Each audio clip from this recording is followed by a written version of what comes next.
Mesdames et messieurs, je vous prie de rejoindre vos places, s'il vous plaît. Et je vais demander à Madame Makloufi de procéder à l'appel. Merci.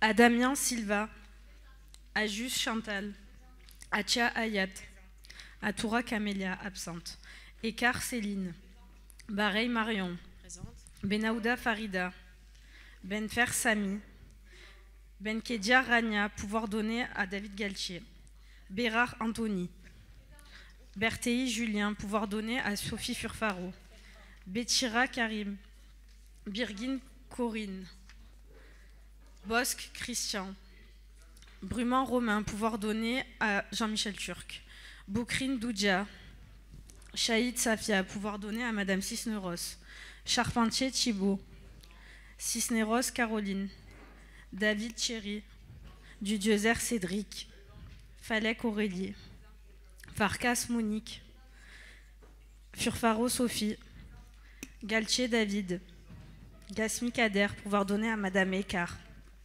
Hassani Keltoum, Koubiflotte Pierre-Olivier, Lamy Dany, pouvoir donner à Monsieur Vendredi, Lastraioli Lucie, Le Louis Gisèle, Makloufi Camélia présente, Monti Didier, Ohanessian Franck, Pénaud Vanessa, pouvoir donner à Monsieur Ponce, Paul Ulriquet, pouvoir donner à Madame Bareil, Petit Marc, pouvoir donner à Monsieur Picarelli, Picarelli Frédéric, Ponce Jean-Paul, Ravier Stéphane, Rossi Denis, Sayac Jean-Yves, Semerdian Laurence, Sicard Caroline, pouvoir donner à Madame Ajus, Solaire Johan, Turc Jean-Michel, Vendredi Vincent, Yatsou Ali.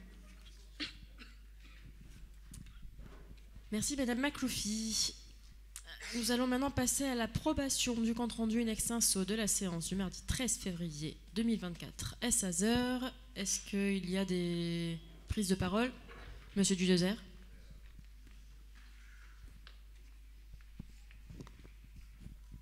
Oui, merci Madame le maire. Je souhaiterais profiter de l'approbation de ce procès-verbal pour revenir, si vous me le permettez bien entendu, et si vous me donnez la parole, pour revenir quelques minutes sur les échanges que nous avons eus concernant le dernier rapport qui concernait les travaux de la place de la Rose et le parking Scholl-Chomel. Très bien, écoutez, je vous remercie. Donc effectivement, sur ce dernier rapport qui concernait les travaux de la place des écoles de la Rose et du parking Scholl-Chomel, nous avions eu des échanges et des interventions assez fournies. J'étais moi-même intervenu pour notre groupe et j'avais donc demandé, entre autres, que j'espérais que ces travaux se feraient en concertation avec l'ensemble des CIQ, des habitants et également des élus de tous bords politiques.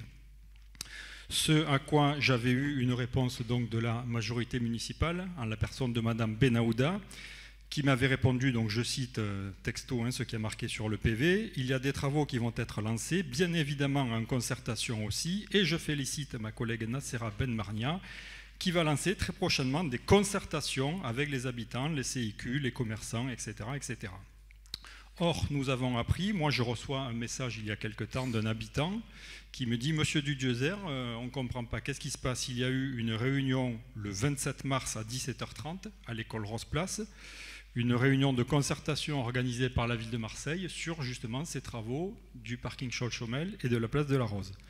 Or, il se trouve que manifestement, personne, ou en tout cas aucun élu, que ce soit conseillers départementaux, apparemment même vous, mairie de secteur, n'avait été convié à cette réunion. Donc on ne prend pas vraiment le chemin de réunion qui se ferait en concertation, comme il nous avait été confirmé pourtant, même au conseil municipal, puisque c'est un sujet qui avait été abordé également au conseil municipal, et on nous avait confirmé que bien évidemment tout cela se ferait en concertation. On ne prend pas vraiment le chemin d'une concertation pour ces travaux de la Rose. Voilà.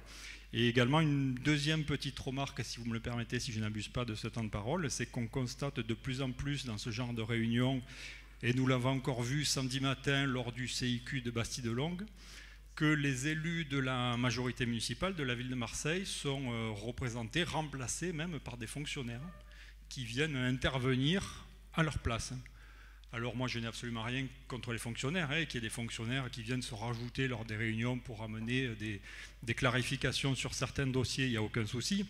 Par contre, que les fonctionnaires interviennent à la place des élus, là je trouve que c'est quand même gênant, surtout quand ça devient répétitif, car je rappelle que ce sont les élus qui ont mandat du peuple pour intervenir, ce ne sont pas les fonctionnaires, et donc je trouve extrêmement gênant qu'il y ait de plus en plus de fonctionnaires qui viennent représenter, remplacer les élus. Alors, je ne sais pas, peut-être qu'ils ne sont pas assez nombreux ou qu'ils ne sont pas motivés pour venir à ces réunions, mais je trouve assez dommage qu'il y ait systématiquement des fonctionnaires qui remplacent les élus de la ville de Marseille sur notre secteur. Je vous remercie, Madame le maire, de m'avoir laissé la parole. Merci, Monsieur Dujeuzer. Je ne sais pas si vous souhaitez du coup répondre, Madame Bocrine. Merci, Monsieur Dujeuzer. J'aimerais bien avoir ce listing des événements, parce que je n'ai pas tout retenu, où les élus sont remplacés par des fonctionnaires. Voilà, vous me donnerez la liste et on fera le point. Merci. Merci, Madame Bocrine. Alors, je pense que Monsieur Dujeuzer parlait des assemblées générales des CIQ, voilà, en règle générale. Je confirme également qu'il y a eu cette réunion de concertation qui a été menée par la ville de Marseille, où nous n'étions pas invités, et nous l'avons également appris par des habitants. Et je remercie mon adjoint Frédéric Picarelli qui a pu s'y rendre au pied levé. Mais voilà, je ne sais pas si vous étiez également conviés, parce que je crois que vous n'étiez pas non plus présent, donc je ne sais pas si Madame Benahouda et vos collègues vous étiez informés de cette réunion, mais je me joins à ce que vous avez dit. Je pense que c'est un projet quand même qui est assez déterminant. On parle de 700 000 euros, et ce serait effectivement bien que tous les élus, quelles que soient les collectivités, les étiquettes politiques, soient invités à ces concertations avec les habitants, bien évidemment. Les premiers concernés sont les habitants, pour que nous puissions tous travailler intelligemment. Merci. Je voulais juste intervenir sur ce que vous dites. Concernant la réunion qui a été lancée, dans un premier temps, c'est une réunion qui a été une concertation sur la rue des enfants, et non pas essentiellement, c'était pas porté sur le projet de Scholl-Chomel, sur les grands travaux de Scholl-Chomel. Là, il va y avoir des dates qui vont être données, et je voulais juste rectifier ça. Mais le premier rendez-vous qui a été donné aux habitants et aussi à l'école Rose Place, c'était concernant la rue des enfants. Très bien, Madame Benahouda, et n'hésitez pas à me demander la parole, que je vous donnerai très volontiers. Et encore une fois, alors je crois que vous n'étiez pas à la réunion, mais c'était vraiment sur voilà, vous avez peut-être le papier sur le parking, notamment des glycines. Je ne crois pas que c'était sur la rue des enfants, sachant que ce projet est caduc, puisque, encore une fois, ça faisait partie des écoles qui ont été ciblées par la mairie centrale, sans forcément, encore une fois, nous concerter. Et on les avait mis en garde en leur disant attention, je ne pense pas que ce soit réalisable sur cette école, puisque pour la connaître, je pense que pas tout le monde effectivement connaisse les spécificités des écoles sur le secteur. Nous avons des parkings à l'intérieur d'une école, c'est du jamais vu, mais ça existe à Marseille, et donc ça paraît un peu compliqué de fermer l'accès d'une école quand on a une trentaine de véhicules qui entrent et qui sortent de l'école chaque jour. Et donc effectivement, cette école ne fait plus partie du plan, du projet des écoles, la sécurisation des écoles. Donc je vous propose de passer au vote. Qui est contre? Qui s'abstient? Adopté. Je vous remercie.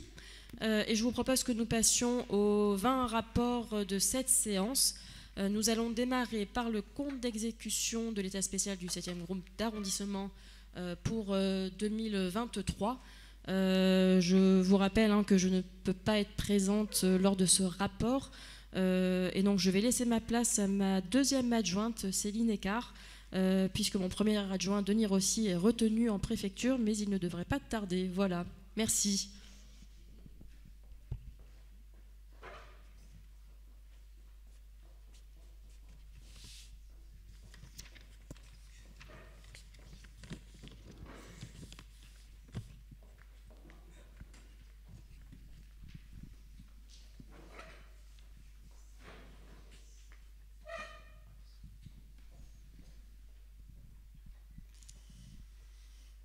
Donc, bonjour à tous.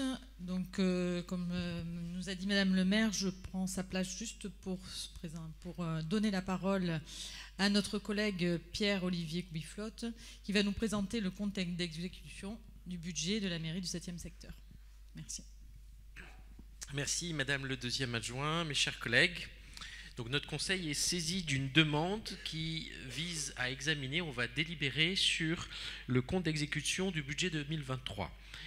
Le 2 novembre 2022, nous avons voté l'état spécial, c'est-à-dire le budget de notre mairie d'arrondissement. Ce budget a été exécuté au cours de l'année 2023 et aujourd'hui, nous rendons compte de cette exécution et nous devons la valider.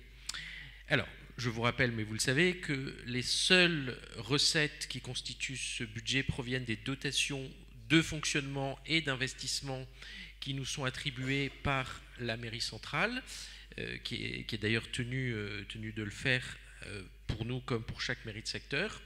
Sur l'année 2023, l'ensemble de ces deux dotations, fonctionnement et investissement, s'est élevé à 3 312 513 €.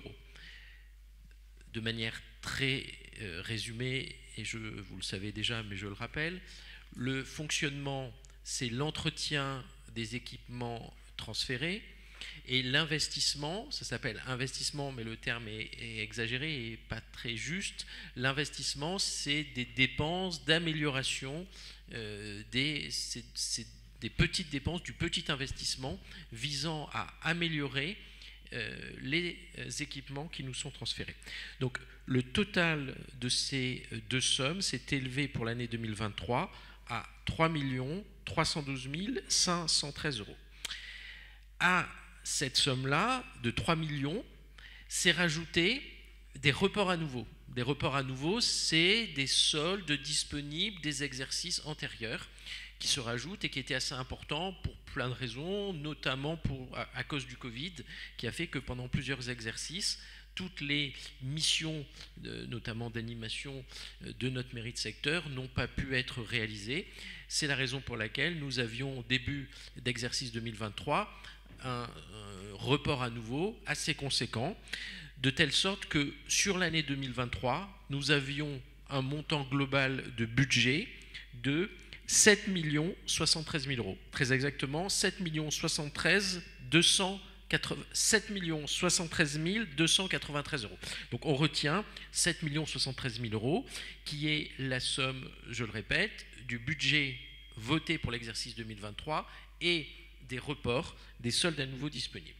Sur cette somme de 7 073 000 €, le montant total des dépenses engagées pendant l'année 2023 s'est élevé à 4 713 950 €. Donc il y avait 7 073 000 de budget, je mets des guillemets parce que c'est budget plus report, mais ça fait 3 fois que je le dis, je pense maintenant vous avez compris. Donc on avait 7 millions de budget disponible, on a dépensé 4 713 950 €. C'est-à-dire qu'on a dépensé 66,6% du budget inscrit. Mais j'insiste, on n'a pas dépensé 66% de notre budget.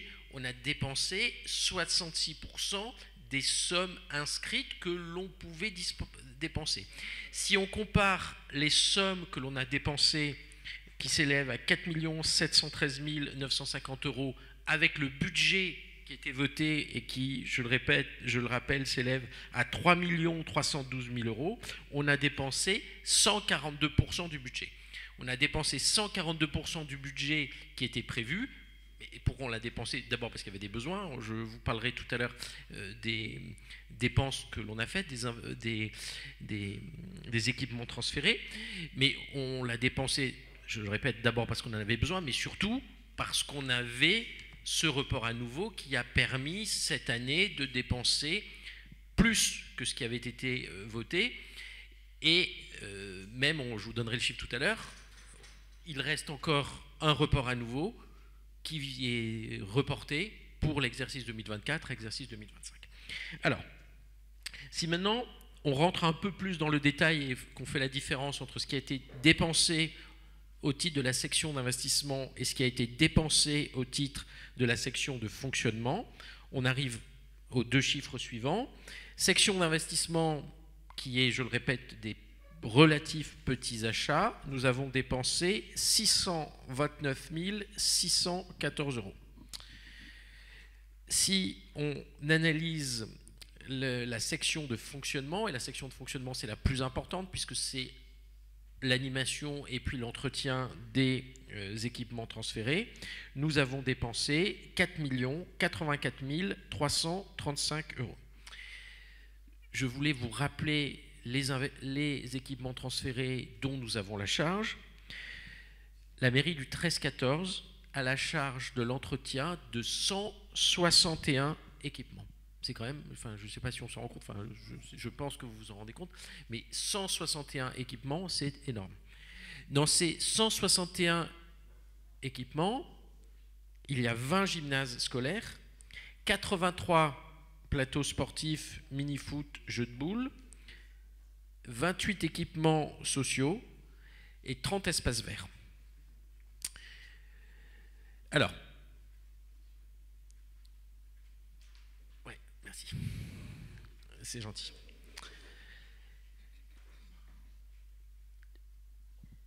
Le solde, les reports à nouveau de l'an dernier qu'on a consommé, je vous l'ai déjà dit, on en a consommé une partie, ce qui nous a permis de consommer plus que notre budget, mais on n'a pas tout consommé. Il reste, à la fin de l'exercice 2023, un solde de report à nouveau de 2 163 138 €. Donc il va se reporter sur les exercices 2024-2025 et qui permettront de faire face aux besoins d'entretien des équipements transférés. Donc là, je vous ai donné les chiffres globaux, les grandes masses que vous devez connaître. Et maintenant, je vais rentrer un peu plus dans le détail des dépenses par type de dépenses. On a une difficulté de compréhension qui est liée à la comptabilité publique, c'est que toutes les dépenses nous sont présentées par fonction et pas par nature. Par fonction, ça veut dire que on va nous mettre dépenses déplacement, dépenses alimentation, et on va avoir des sommes globales, mais dans ces dépenses alimentation, il y a tout. Il y a l'alimentation des enfants, il peut y avoir l'alimentation quand des personnes viennent faire un spectacle. Donc le poste alimentation, il n'est pas extrêmement forcément précis. Quand on va avoir une fonction travaux, mais c'est tout travaux. On ne sait pas si c'est forcément un centre d'animation, si c'est forcément un... il n'y a pas grand-chose, un jardin, etc. Les dépenses transport, c'est pareil. Ça peut être à la fois des transports scolaires, des transports sportifs. Donc, comme on a cette difficulté, mais qui est une contrainte légale, de présentation de la comptabilité par fonction, on a un petit peu retravaillé les sommes qui vous sont données pour vous donner des informations par nature. Donc, aujourd'hui, ce qu'il faut savoir, c'est que les dépenses les plus importantes en termes de montant concernent les activités qui sont liées à l'accueil des enfants. Par exemple, toutes les dépenses de la ligne 60-623 alimentation concernent principalement l'accueil des enfants. Les dépenses qui sont liées, qui relèvent de la ligne 62-28 et qui s'appellent rémunérations diverses, concernent là encore des prestations de services destinées principalement aux enfants. Les dépenses qui apparaissent dans la ligne 62-47 transport collectif, là encore, concernent majoritairement le déplacement des enfants. Les dépenses qui apparaissent de manière globale dans la ligne 62-88 autres services extérieurs, on ne sait pas forcément ce qu'il y a derrière, et bien derrière ce terme autres services extérieurs, c'est des droits d'entrée dans des parcs, dans des cinémas pour les enfants. Deuxième poste de dépenses important par fonction, et là par fonction ça serait travaux d'entretien et d'aménagement des équipements. Là vous avez encore 4 lignes. Ligne 61-521 qui concerne l'entretien et la réparation de terrain. Ligne 61-52-21, entretien et réparation de bâtiments publics. Enfin, et je pense que je vais arrêter avec les exemples parce qu'on pourrait continuer pendant très très longtemps, ligne 45-811, travaux d'urgence et de proximité. Là encore, c'est des travaux qui sont destinés à l'entretien et l'aménagement des équipements transférés. J'ai une ligne qui fait encore quelques pages, mais voilà, je pense qu'on a une vision globale suffisante pour voter. Donc, Madame le deuxième adjoint, je vous demande, s'il vous plaît, de bien vouloir mettre ce rapport aux voix. Y a-t-il des prises de parole? Monsieur Benfer.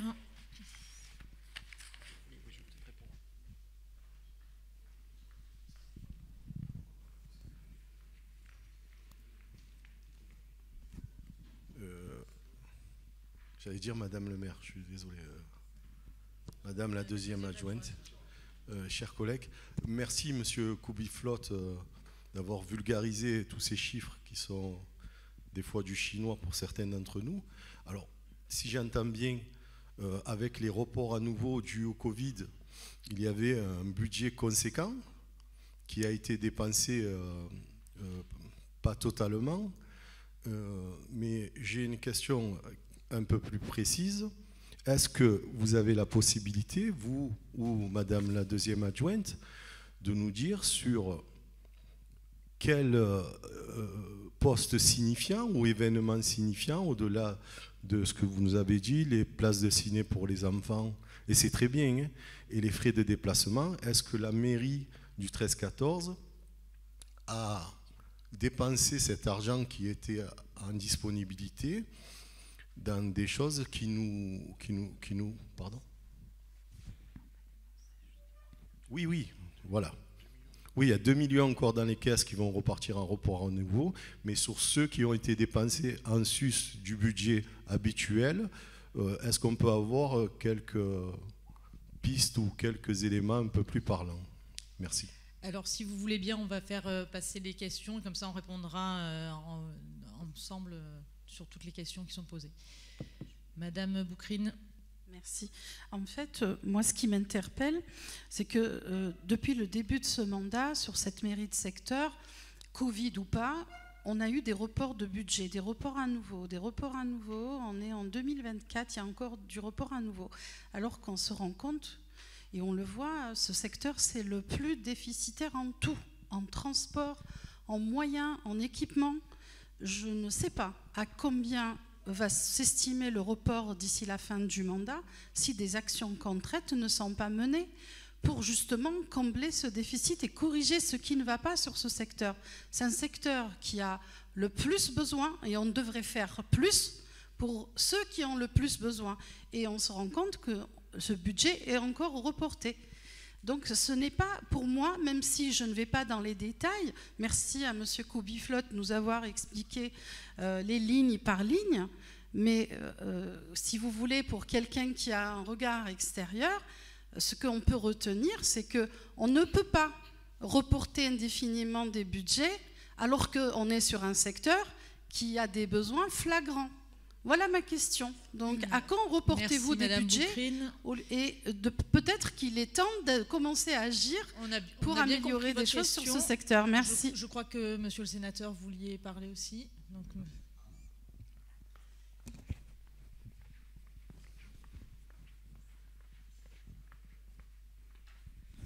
merci madame la deuxième adjointe. Merci à monsieur Koubiflotte de nous avoir démontré qu'on pouvait dépenser 142% du budget avec un reste de 2 millions d'euros. C'est quand même une comptabilité de haut vol. Je crois que le ministre de l'économie, Bruno Le Maire, peut prendre exemple sur vous, quand même, tout dépenser, même au-delà, avec 2 millions de reports. C'est une façon de présenter les choses. Mais, je vous taquine, mais ce n'est pas moi qui vous blâmerai de ne pas avoir tout dépensé. Chaque euro est précieux et il est vrai que ce secteur a besoin d'investissement, enfin, d'entretien de ses équipements. Ils sont au nombre de 160 et l'on pourrait croire et exiger même qu'il faut tout dépenser tout de suite. Il faut quand même avoir raison garder et prendre le temps de bien déterminer les priorités. Il y en a tellement, tout est prioritaire. Et il faut être j'allais dire, raisonnable et raisonné. Pour vous aider à...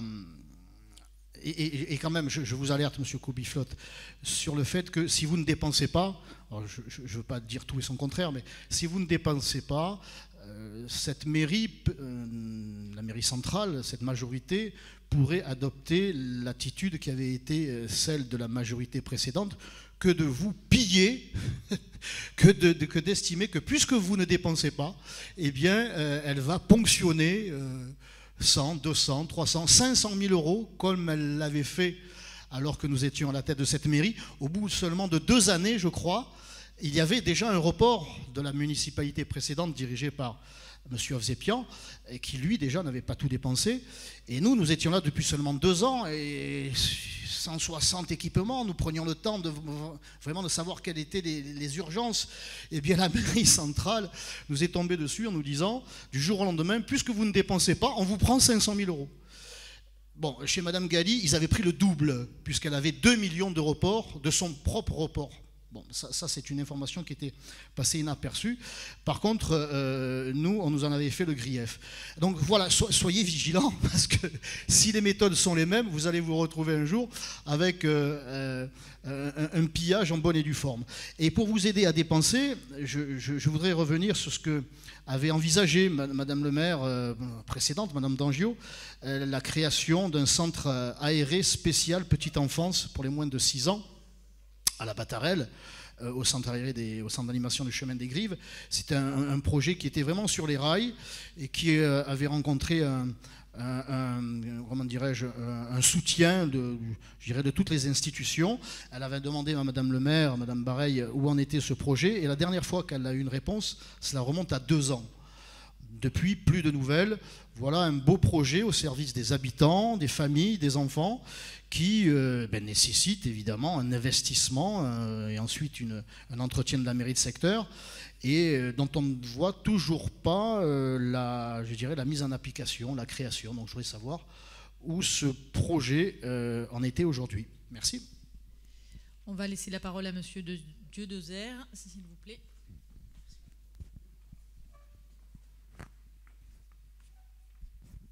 Oui, merci Madame la deuxième adjointe.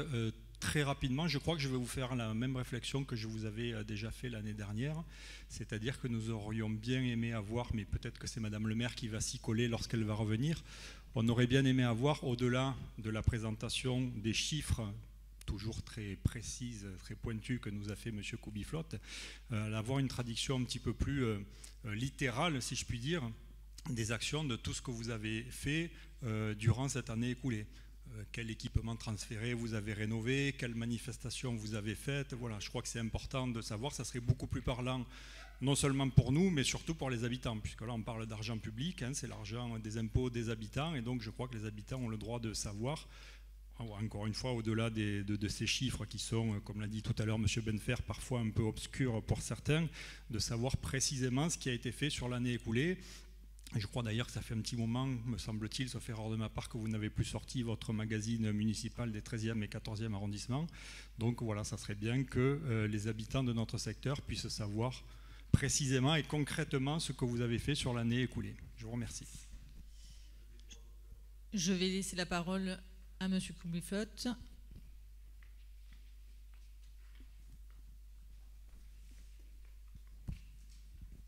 Merci Madame le deuxième adjoint, mes chers collègues. Alors je vais répondre aux différentes questions par ordre. La première chose, Madame Boucrine, vous nous dites qu'on ferait que reporter et qu'on n'aurait pas dépensé. Mais le report, l'an dernier, à la fin de l'année 2022, il était de 3,8 millions. Le report à la fin de l'année 2023, il est de 2 163 000. Vous voyez que on a quand même consommé du report. Donc on ne fait pas que... Voilà. Ça, c'est le premier élément de réponse. Deuxième élément de réponse, oui, on dépense, mais comme vous l'avez dit et comme on est tous d'accord, on ne dépense pas notre argent, on dépense l'argent du contribuable. Donc c'est pas parce que... Alors je sais qu'il y a toujours le risque que la mairie de Marseille vienne nous dire que... Voilà. Mais il n'empêche qu'on ne jette pas l'argent par les fenêtres et que c'est justement parce que c'est pas notre argent, et même si c'était notre argent, on ne jetterait pas par les fenêtres, justement parce que c'est pas notre argent, on ne le jette pas par les fenêtres et on n'ouvre pas les robinets juste pour dire il y a de l'argent, on va Marseille existe avant nous, Marseille existera après nous, et comme tout élu, enfin quand je dis après nous, je ne parle pas de la majorité, comme tout élu, on est responsable, on est comptable de l'argent des Marseillais. Ça c'était le deuxième élément de réponse. Troisième élément de réponse, ça peut paraître surprenant, mais ce n'est pas toujours si facile que ça de dépenser alors qu'on a la demande et alors qu'on a la finance. Je m'explique. Il y a des dépenses qu'on voudrait faire et qu'on ne peut pas faire. Je vais vous donner un exemple très concret. Cet été, il y a des enfants qui auraient voulu partir en je ne sais plus c'est à quoi, enfin, je vous dis n'importe quoi, je ne sais plus la destination. C'était prévu, la mairie avait demandé les cars, la mairie payait la sortie, et le voyage n'a pas pu se faire parce que l'entreprise de cars, de transport, et c'est pas un marché ville, c'est pas un marché mairie d'arrondissement, c'est un marché central, c'est un marché ville de Marseille, l'entreprise de transport n'avait pas les chauffeurs disponibles pour faire le trajet. Et des exemples comme ça, j'en ai plein. Enfin, j'en ai pas plein, j'en ai 2, mais qui sont assez révélateurs. On a un budget pour l'alimentation des enfants dans les centres aérés. Les centres aérés ne sont pas pleins. Depuis qu'on est là, on les a bien remplis. On est passé de 50% d'occupation à 70% d'occupation. Donc c'est très bien. Mais nous, on budgétise les dépenses d'alimentation des enfants dans les centres aérés à hauteur d'un taux de remplissage de 100%.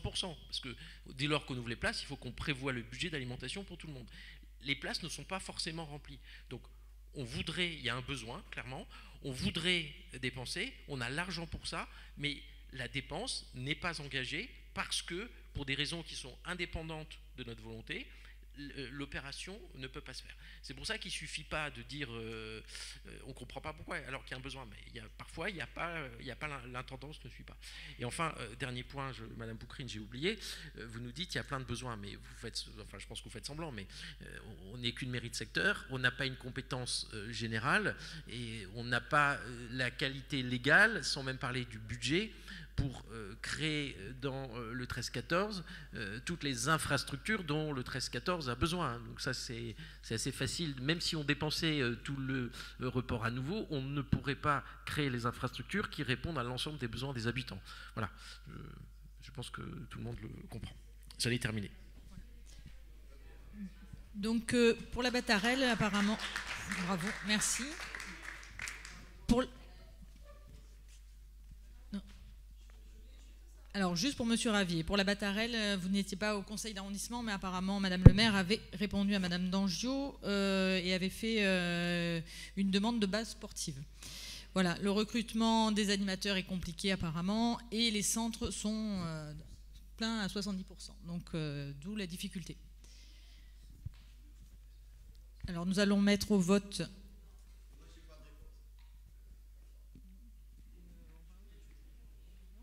Non, on va mettre au vote. Est-ce que je peux intervenir juste rapidement avant qu'on puisse le mettre au vote? Non, on met au vote. Qui est pour? Mais je peux intervenir? Non. Non. Pareil. Qui est pour? Qui est contre? On peut même pas intervenir. Qui s'abstient? Rapport adopté. Merci. Donc je remercie Pierre-Olivier. Merci aussi de l'ensemble de l'équipe municipale pour les services de la mairie et de secteur. Madame le maire, nous vous attendons pour reprendre votre place.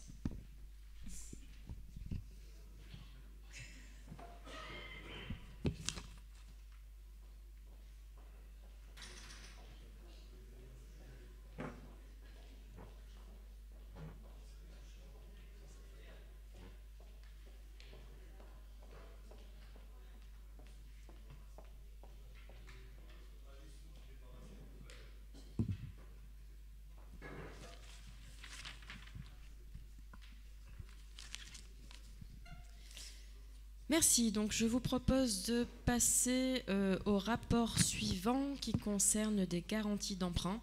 Et c'est Madame Atcha qui va nous présenter les 2 rapports. Merci. Madame Falek, pardon.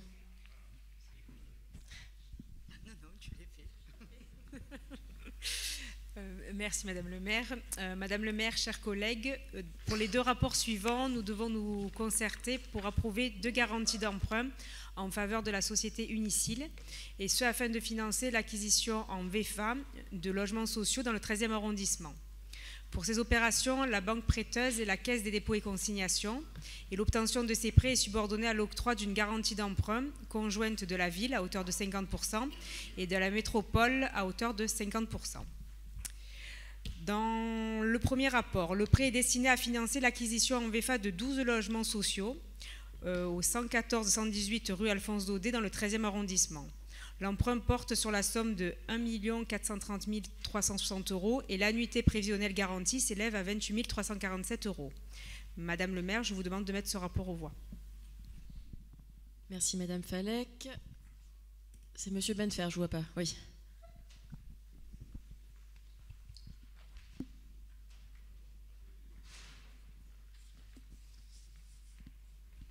Madame le maire, mes chers collègues, je profite de ce rapport pour rebondir sur un bailleur, et cette fois-ci d'une manière positive. Je voudrais rappeler ce qui s'est passé concernant les derniers habitants de la Renaude et la bataille qu'on a dû mener à leur côté pour qu'ils puissent sortir de leur impasse. Ça a été difficile, ça a été compliqué, ça a été un affrontement assez violent, mais depuis peu, grâce à notre préfet à l'égalité des chances, Monsieur Civilo, et à la bonne volonté de toutes les parties qui étaient autour de cette table dans cette réunion de construction et de conciliation, et je souligne aussi la bonne volonté et la bonne démarche du bailleur social HMP que j'ai pu, moi, interpeller d'une manière cavalière, voire provocatrice, pour qu'on puisse prendre les choses un peu plus, je ne vais pas dire au sérieux, mais un peu plus dans l'urgence dans lesquelles elles étaient. Alors, dans tous mes propos positifs, permettez-moi un seul négatif, c'est l'absence de la mairie de secteur, l'absence de ses élus, l'absence criante de l'interaction que la mairie de secteur a démontré. Alors j'espère que quelqu'un ici, et vraiment je le dis d'une manière honnête, j'espère que quelqu'un me donnera tort, mais voilà. Un peu déçu de cela, quand on réussit, mairie centrale, État et métropole, bailleur social, à faire le consensus autour de sujets très difficiles et très importants, et que la mairie de secteur ne soit pas partie prenante pour trouver cette solution qui a été trouvée sans elle. Je vous remercie. Monsieur Caltier.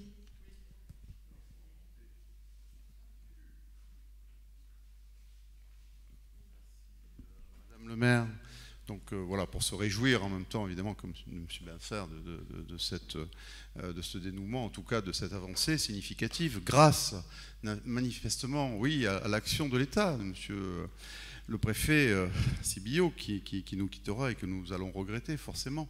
Mais pour expliquer l'absence d'élus ponctuellement de la mairie du secteur, même si nous étions parfaitement dans la dynamique de ce qui s'est passé, encore faut-il que le préfet pense à inviter lorsqu'il est à la manœuvre. On ne se pointe pas dans une réunion sans y avoir été invité.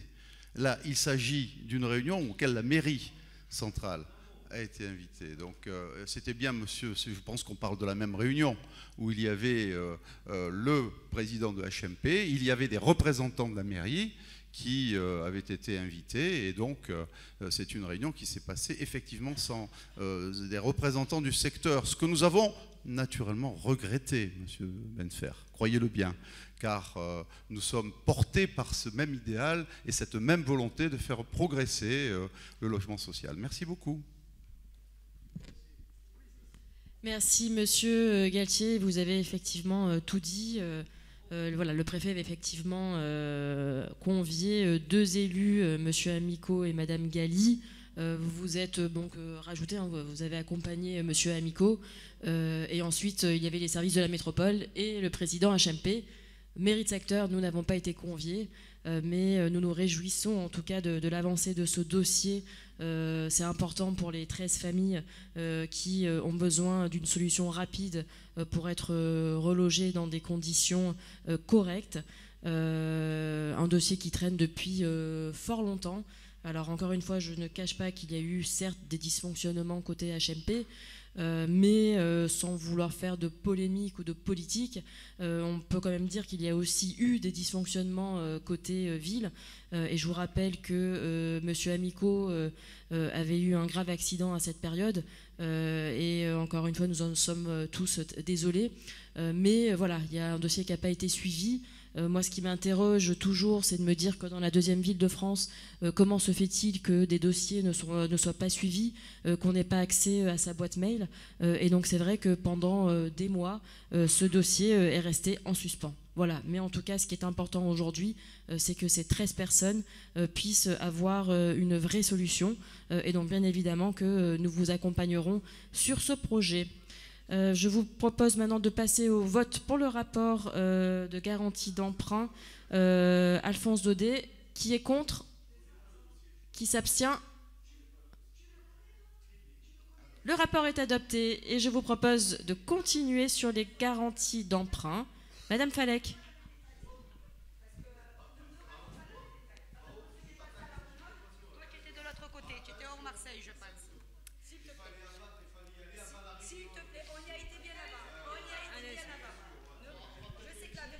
Madame Falek, merci.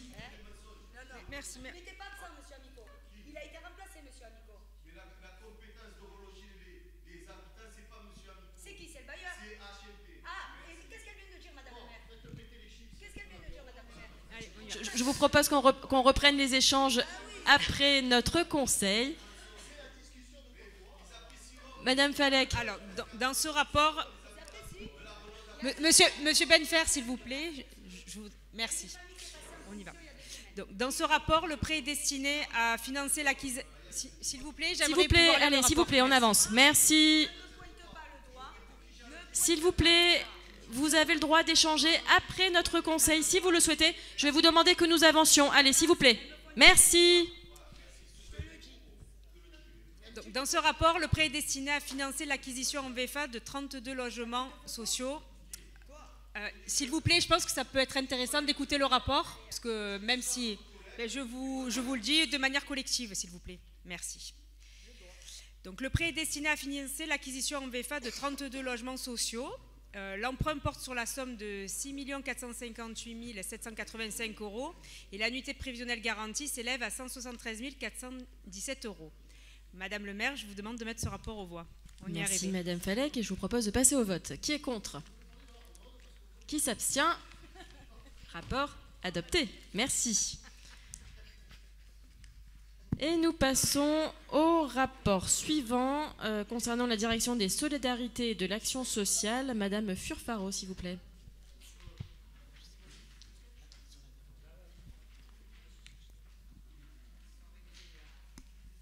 Madame le maire, mes chers collègues, bonjour. Ce rapport a pour objet l'approbation de l'attribution de subventions à des associations menant des actions à destination des personnes en grande précarité, ainsi qu'au CCAS, dans le cadre du pacte local des solidarités, pour un montant global d'1 million 500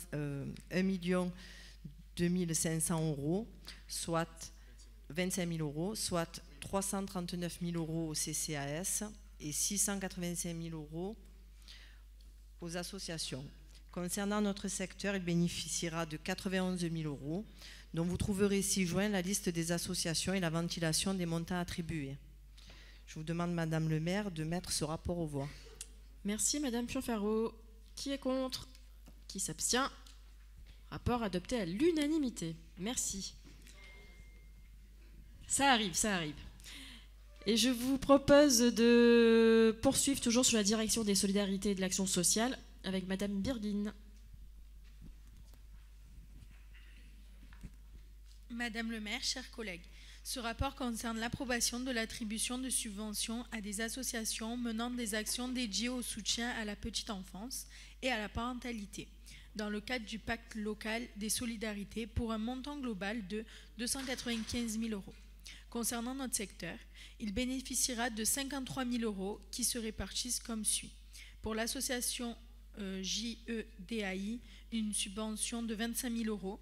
Pour la Ligue de l'enseignement, 3 000 € et pour le réseau Mom Art, 25 000 €. Madame le maire, je vous demande de mettre ce rapport aux voix. Merci Madame Birguin. Qui est contre? Qui s'abstient? Rapport adopté à l'unanimité. Merci. Nous passons au rapport suivant concernant le service action foncière et immobilière. Et c'est M. Saya qui nous présente ce rapport. Merci Madame le maire, mes chers collègues. Dans ce rapport, il nous est demandé d'entériner l'acquisition de la parcelle 893 A 007 d'une superficie de 9 hectares environ au vallon du Four de Buse dans le 14e arrondissement de Marseille, appartenant à M.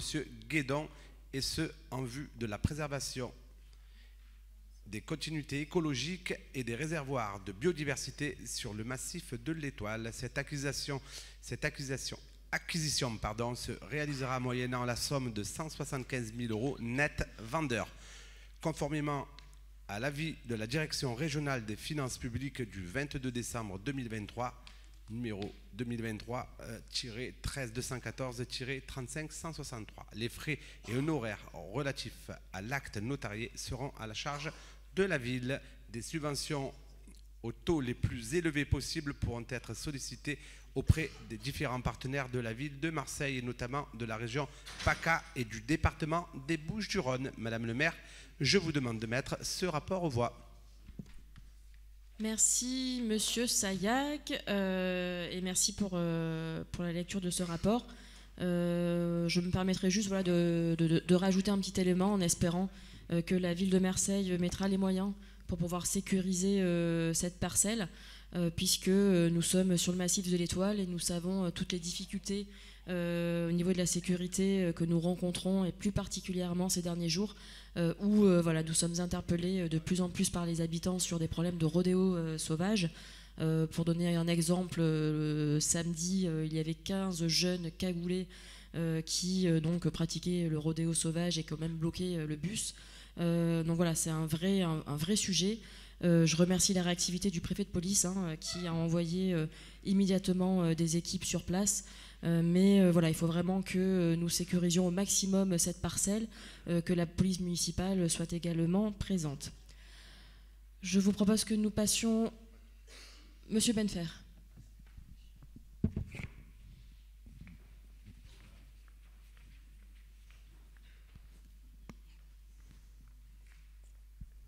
Madame le maire, mes chers collègues, vous interpellez la ville sur des questions de sécurité. Je voudrais juste rappeler que la ville de Marseille met les moyens en sécurité, recrute énormément avec la police municipale, mais comme l'a dit précédemment M. Koblifolot, pardon, excusez-moi, j'ai écorché votre nom, il ne faut pas mélanger les compétences. La ville de Marseille, ce n'est pas ni un commissariat géant, ni la préfecture, ni quoi que ce soit d'autre. Si maintenant il y a des jeunes qui font de la moto en cagoule, je veux dire, c'est ni du fait de la ville de Marseille, ni de la compétence de la ville de Marseille de faire cesser ces agissements. Voilà, c'était pour recadrer le débat. Merci, je vous remercie. Monsieur Benfer, mais vous m'inquiétez parce que le maire de Marseille a quand même le pouvoir de police et il est important d'y mettre les moyens, et nous ce que nous demandons c'est des chiffres, de savoir combien de policiers on lui proposera de récupérer le report à nouveau pour combien de caméras, recruter des policiers. Madame Atia.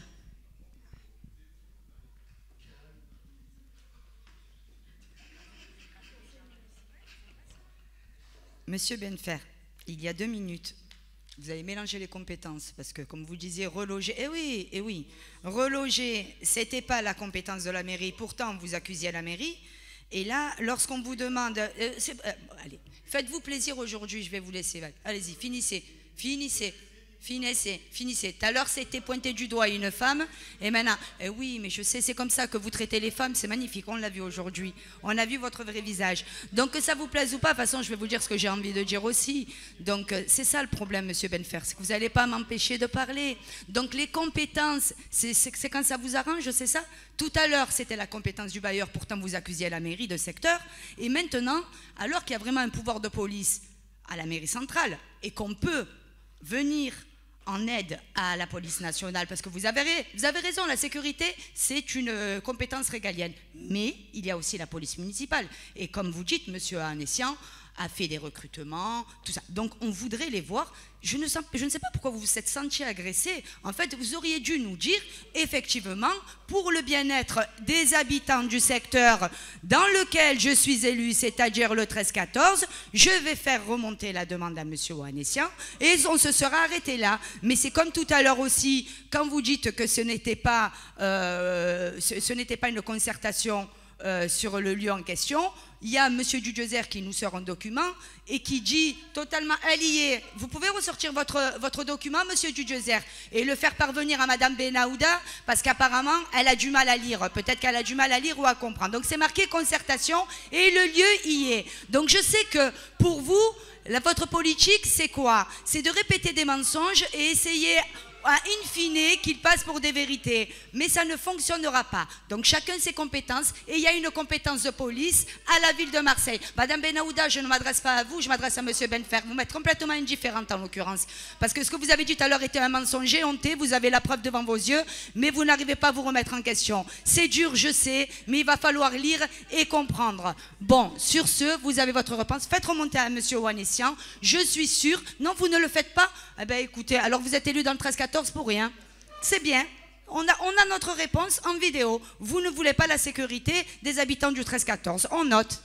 Merci Madame Atia. Monsieur le sénateur, Monsieur Ravier.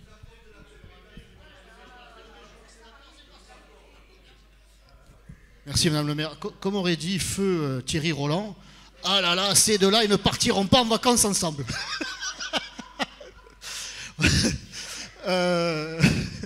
Oui, il y a une police municipale et parmi cette police municipale, maintenant, il y a des brigades de tout et n'importe quoi. Il y a les brigades fluviales, il y a les brigades équestres, il y a les brigades... mais il y a une brigade motorisée, il y a les brigades, il y a des policiers en moto qui pourraient effectivement intervenir. Que ça plaise ou pas à M. Benfer, sur le papier, il y a cette réalité. Et évidemment, c'est une fonction régalienne de l'État, la sécurité, c'est d'abord à la police nationale d'intervenir, qui manque de moyens. Mais les deux, en réalité, manquent de quelque chose d'essentiel, c'est la décision politique, ou la décision des institutions. Il faut que le préfet donne l'ordre à la police d'intervenir, qu'il ait ce courage, et le maire qu'il ait cette sensibilité.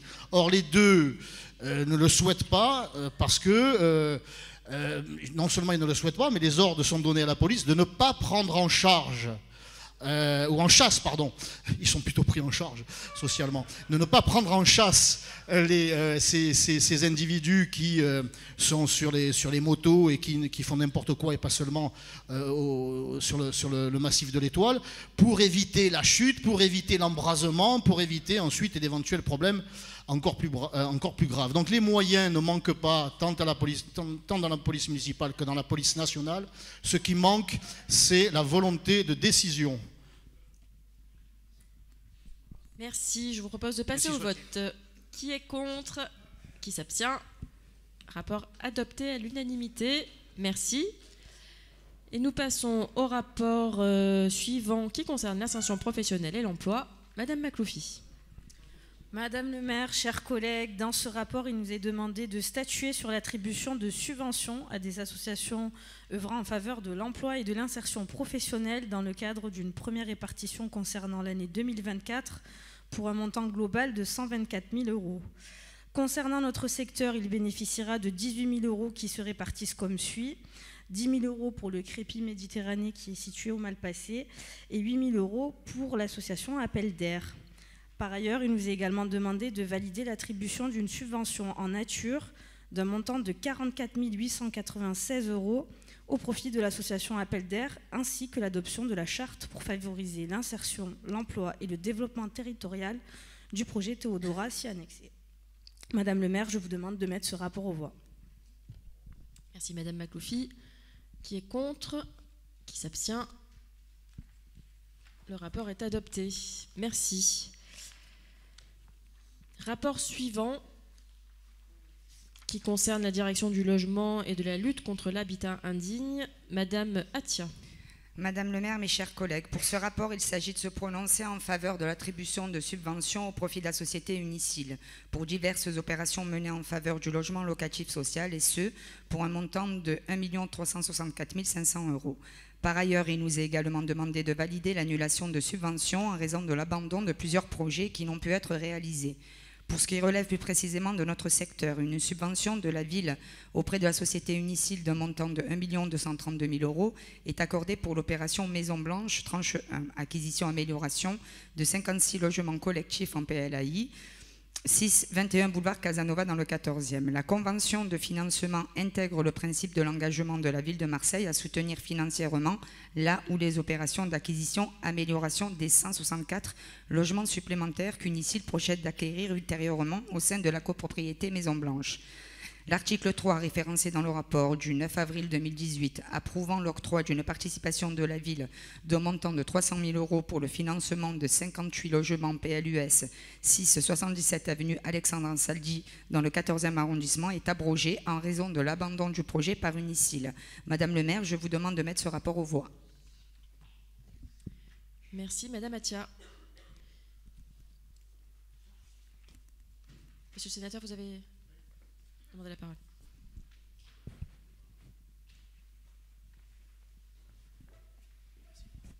Oui, merci Madame la maire. Monsieur Koubiflotte, vous évoquiez tout à l'heure la nécessité d'être très prudent sur les dépenses, car il n'y a pas d'argent public, il n'y a que de l'argent des contribuables. Et chaque euro est précieux, surtout dans une ville comme la nôtre.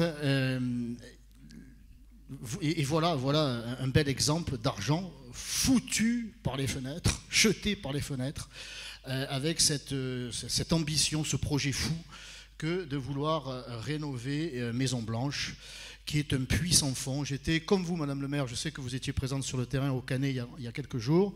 J'y étais moi-même hier pour une visite statique pour le coup, mais j'ai rencontré les présidents de CIQ avec qui nous avons évoqué les différents problèmes du quartier, et pour remonter jusqu'à Maison Blanche, et ça ne vous étonnera pas que je rapporte l'avis du président du CIQ du 14e,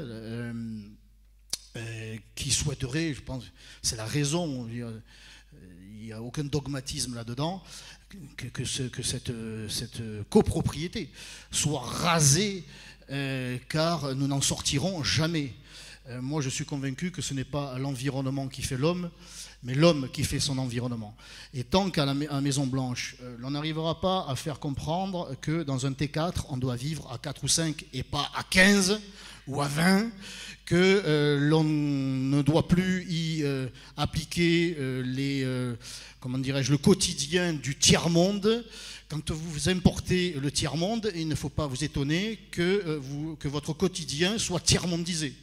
Et à Maison Blanche, il s'y est installé un quotidien, une vie qui ne correspond en rien à ce qui est nécessaire à la vie en communauté, en commun, dans un immeuble, dans une copropriété. En rien.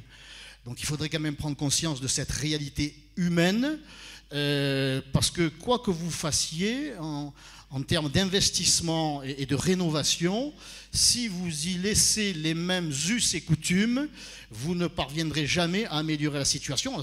Elle sera améliorée pendant quelques années, ça sera rénové, et puis ça sera comme au Vieux Moulin, dont j'ai parlé 500 fois, qui a été rénové. Vous y retournez aujourd'hui, et cette rénovation date de 2015. C'est déjà l'apocalypse. Déjà l'apocalypse, parce qu'on n'a pas obtenu des familles, certaines familles, je ne dis pas que tout le monde a cette attitude, mais il suffit de quelques familles pour observer, par exemple, au Vieux Moulin, que déjà c'est fortement dégradé. Et c'est la rénovation qui nous a coûté le plus cher sur Marseille, disait à l'époque le préfet Cadeau. Prenons en compte la réalité des choses, la réalité de ce qui se fait, de ce qui se vit ici ou là, et en particulier à Maison Blanche. Cessons d'avoir des œillères et de croire qu'il suffit d'injecter des millions d'euros pour que, par enchantement, eh bien, la vie se passe autrement. Ce n'est pas l'environnement qui fait l'homme, c'est l'homme qui fait son environnement. Nous voterons évidemment contre. Monsieur Benfer et après Madame Mathia.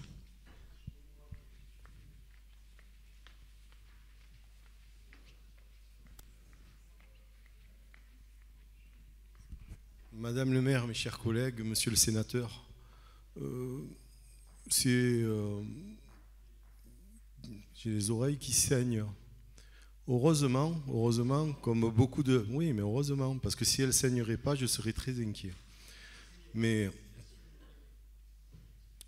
heureusement aussi que les contemporains de certains aïeux de sénateurs, peut-être les vôtres, monsieur Ravier, ne raisonnez pas comme vous êtes en train de le faire.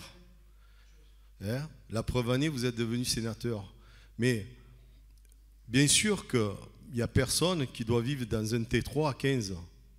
Mais je ne vois pas qui se paye le luxe de le faire par bonne volonté. Et si ça existe, monsieur Ravier, c'est peut-être le fait de certains propriétaires qu'on qualifie de vendeurs de sommeil. Qui profitent de la misère humaine, qui profitent de cette misère humaine que vous désignez comme le tiers-monde. Peut-être que vos aïeux en faisaient partie dans le passé. Et il est très facile sans cesse de désigner les mêmes comme les coupables de ce qui ne va pas, de désigner les mêmes toujours seuls responsables de ce qui se dégrade. Quand vous avez des cités rénovées, vous avez raison. Il ne faut pas jeter l'argent par les fenêtres. Mais c'est bien beau de rénover à coups de millions certaines cités sans, autour de celles-ci, des services publics, des transports et une discrimination à l'adresse qui fait que ces gens-là... Ben oui, mais moi je vous parle de réalité, moi. Moi, je ne fantasme pas de la hauteur de mon confort. Je ne fantasme pas de la hauteur de mon confort.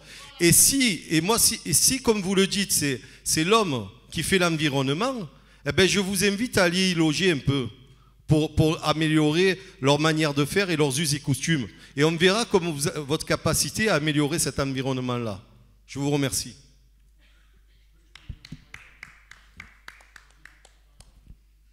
Madame Mathia.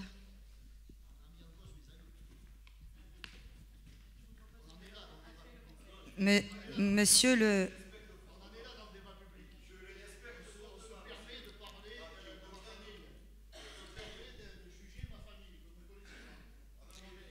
Poursuivez, Madame Mathia. C'est la discussion de comptoir que vous poursuivez, monsieur le sénateur. Monsieur le sénateur, moi je vous ai écouté calmement. Je vous ai trouvé beaucoup plus franc et beaucoup plus direct habituellement, parce qu'en filigrane, on sait ce que vous voulez dire. Parce que pour vous, il y a les bonnes et les mauvaises populations. Si on ne le comprend pas, c'est qu'on est stupide. Malheureusement, monsieur le sénateur, moi, je vais à la rencontre des familles de la Maison Blanche avec les élus ici présents. Et je ne pense pas que vous l'ayez fait. Donc, sans dénigrer la parole du président du CIQ, à la Maison Blanche, il y a des habitants, des familles qui y habitent, des locataires. Donc, ces gens-là, je pense que vous ne leur avez jamais parlé. Non, mais je pense, vous voyez, je pense. Donc, vous m'en apporterez la preuve. Mais laissez-moi finir, monsieur le sénateur, je ne vous ai pas coupé. Faites preuve d'élégance. Voilà, donc, monsieur Benfer a soulevé quelque chose qui, effectivement, est une réalité. Les marchands de sommeil, qu'on le veuille ou pas, à la Maison-Blanche, c'est un grand problème. Donc, oui, il y a des logements où on est en surpopulation. Mais ce n'est pas quelque chose qui est vécu de façon plaisante par ces gens-là. Ces gens-là veulent une amélioration de leur cadre de vie. Vous omettez aussi que cette copropriété, c'est un site particulièrement compliqué de par la configuration des lieux.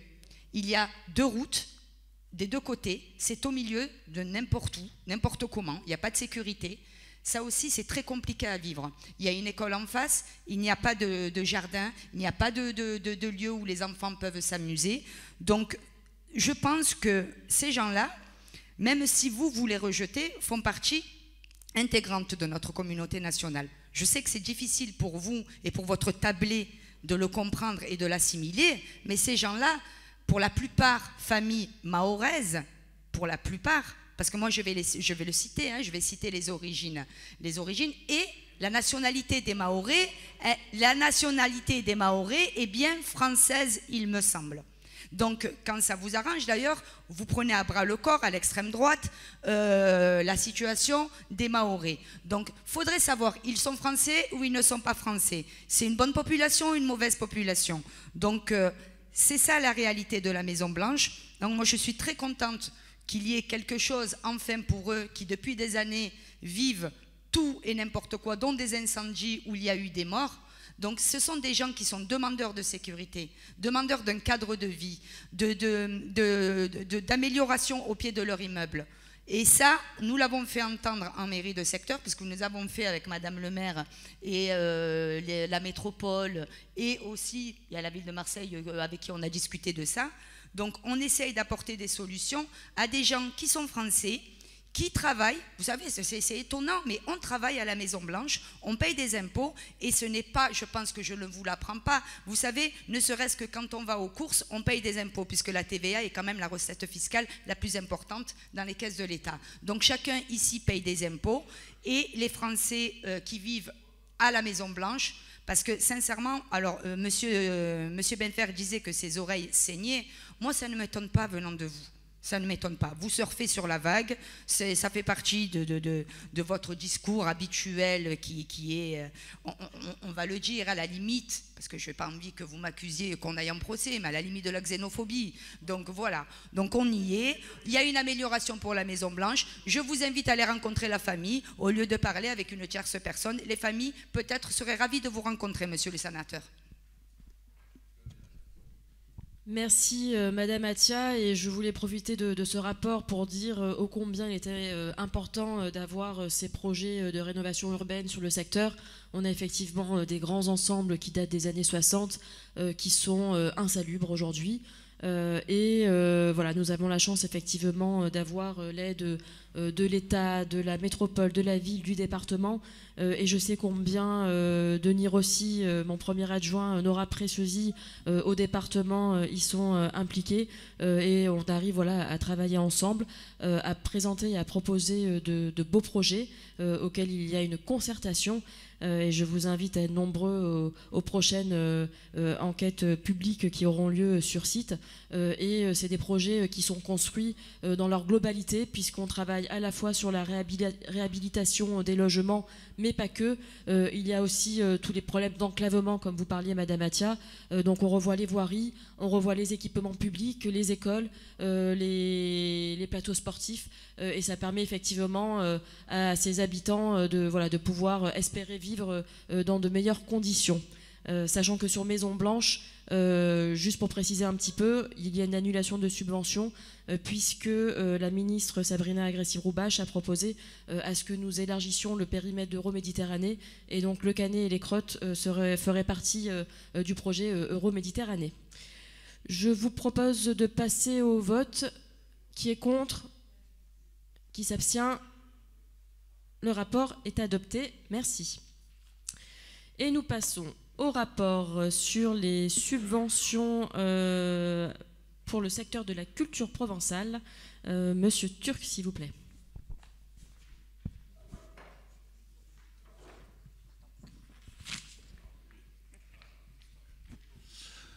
Madame le maire, je ne peux céder à la tentation, une fois de plus, de prendre la parole en provençal et en même temps de saluer à travers notre collègue sténotypiste et tous ses collègues, dont on peut saluer justement le magnifique travail, la précision, la perspicacité, puisque dans le rapport in extenso, elle n'a pas eu notre collègue froid aux yeux ni aux oreilles, elle a transcrit en provençal, mais je me suis empressé en début de ce conseil d'arrondissement de lui proposer de me contacter pour voilà, à la fois apporter une traduction. Donc, il n'y a rien de compliqué, provençal c'est une langue en partage, quelles que soient les origines, des populations qui vivent dans ce territoire, et en particulier à Marseille, en particulier dans le 7e secteur. Madame le premier consul, 12 Seitour, Gramassi. 1000 grammassi de Meduna la parola per presenta alla lesta senza fare da longhi, ma io spera des autres et des pas trop par là.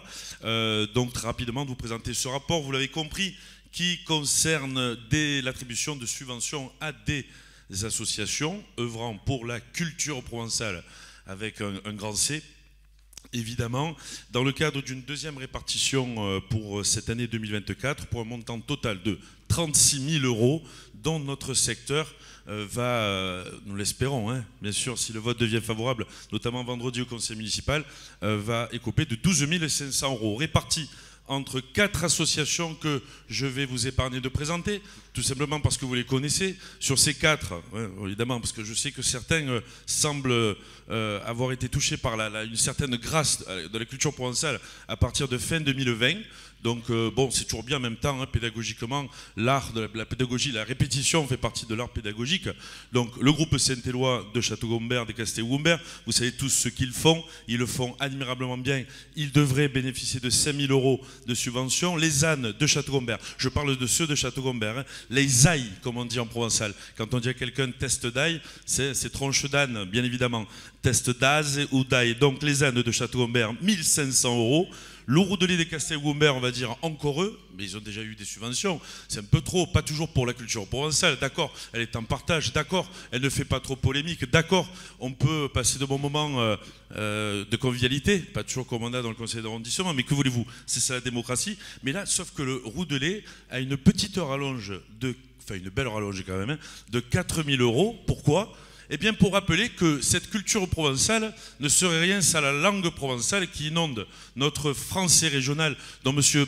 Sayac, tenez, je le vois, il est juste en face de moi, pourrait être très heureux de mieux parler aux concitoyens, leur dire ne jetez pas vos bordis par terre, sur le sol ou dans les rues, les bordis qui viennent du provençal, et en même temps pour rappeler que cette culture provençale est l'une des seules, voire la seule au monde, à être dépositaire d'un prix Nobel de littérature, Frédéric Mistral, dont on honore cette année l'attribution, le 120e anniversaire du prix Nobel, et dont un gros projet sera porté notamment par le Roudelet.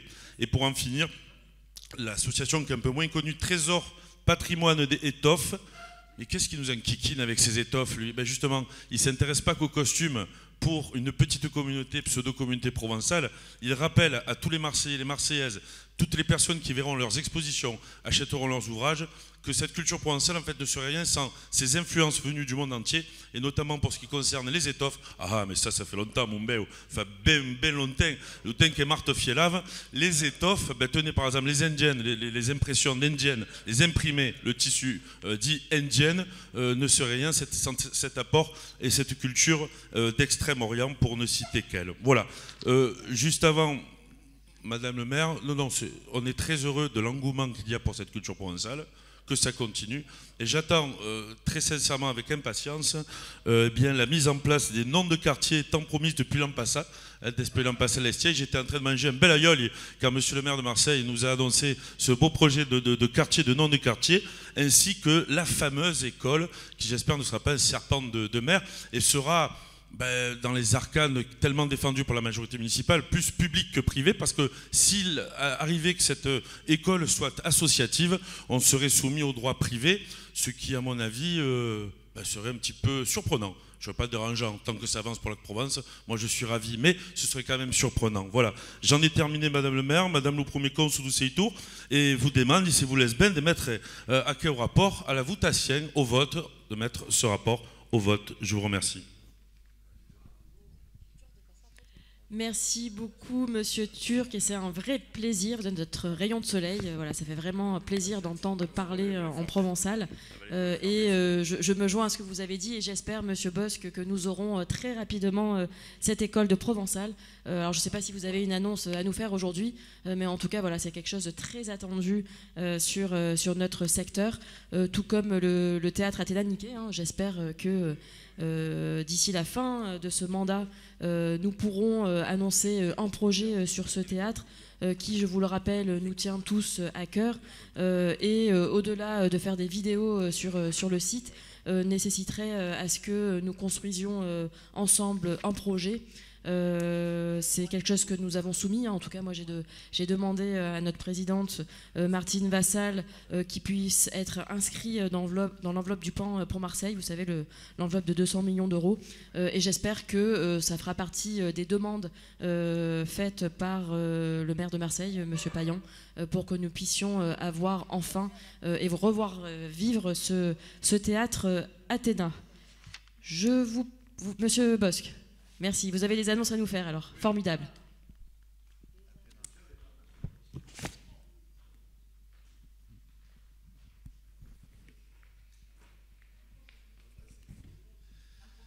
Grand merci, le premier consul. Juste, je retrouve le Jean-Michel Turc que je vois à BFM le mardi. C'est vrai que ça donne de la joie. Et je te reconnais bien là. Et tu as été très complet. Je te félicite. Donc, en même temps, tu mets quelques pics. Mais bon, c'est pas grave. Donc, sur les annonces, je laisserai le soin au maire de Marseille de faire l'annonce de l'école. L'école démarrera bien en septembre 2024. Concernant le panneau, le Castillo-Gomber, le premier, je pense que, je suis sûr, je peux vous l'annoncer, ce sera le jour de la Saint-Éloi. Donc il y aura, je pense, du monde. Bien entendu, toutes les années, vous êtes présents et vous pourrez assister à la mise en place de ce panneau. Je ne vais pas faire le récapitulatif de ce qu'a dit Jean-Michel, simplement un peu pour compléter. Pour le 5 juillet, on a été sollicité par le Roudelet Félibrin concernant le 120e anniversaire du prix Nobel de Frédéric Mistral avec son roman Mireille. Donc ils ont un très beau projet. Il sera donc c'est une création d'une pièce de théâtre qui passera le 5 juillet. Le 5 juillet, donc c'est l'histoire du Roudelet. Roudelet créé par Valentin Julien Pignol, qui était un fait libre et un disciple de Frédéric Mistral. Frédéric Mistral avait dit en cette substance, cette phrase, Jean-Michel, tu me corrigeras si je bafouille, il faudrait que dans chaque ville, chaque village agasse un monument pour recater les souvenirs d'où passa. Donc, vous avez bien compris, c'est facile, ça veut dire qu'il faut se rappeler du passé et quoi de mieux des monuments et une histoire qui raconte un peu le passé. Et Julien Pignol, qui était un bâtisseur artisan gombertois, avait créé le Roudelet, avait créé aussi donc, comment on appelle ça, enfin, tout ce qu'il y a à Château-Gombert, c'est Julien Pignol qui l'a créé. Donc voilà, c'est quelque chose de très sympa et je vous invite à venir très nombreux pour assister à cette pièce de théâtre. Voilà, merci beaucoup. Bon, bah, tant pis, le théâtre n'a pas retenu votre attention. Allez, on passe au vote. Qui est contre? Qui s'abstient? Le rapport est adopté à l'unanimité. Merci. Et maintenant, nous passons au rapport sur les subventions à des associations animant des accueils de loisirs sans hébergement. Madame Cisneros. Madame le maire, mes chers collègues, dans ce rapport, il nous est demandé de valider l'attribution de subventions à des associations qui conduisent un ou des projets d'accueil de loisirs sans hébergement dans le cadre d'une première répartition concernant l'année 2024 pour un montant de 3 92 250 €. Concernant notre secteur, il bénéficiera de 770 050 €, dont vous trouverez ci-joint la liste des associations ainsi que la ventilation des montants attribués. Madame le maire, je vous demande de mettre ce rapport aux voix. Merci Madame Cisneros. Qui est contre? Qui s'abstient? Rapport adopté, merci. Rapport suivant qui concerne des subventions à des associations proposant des espaces d'éducation populaire et de participation citoyenne. Madame Birguin.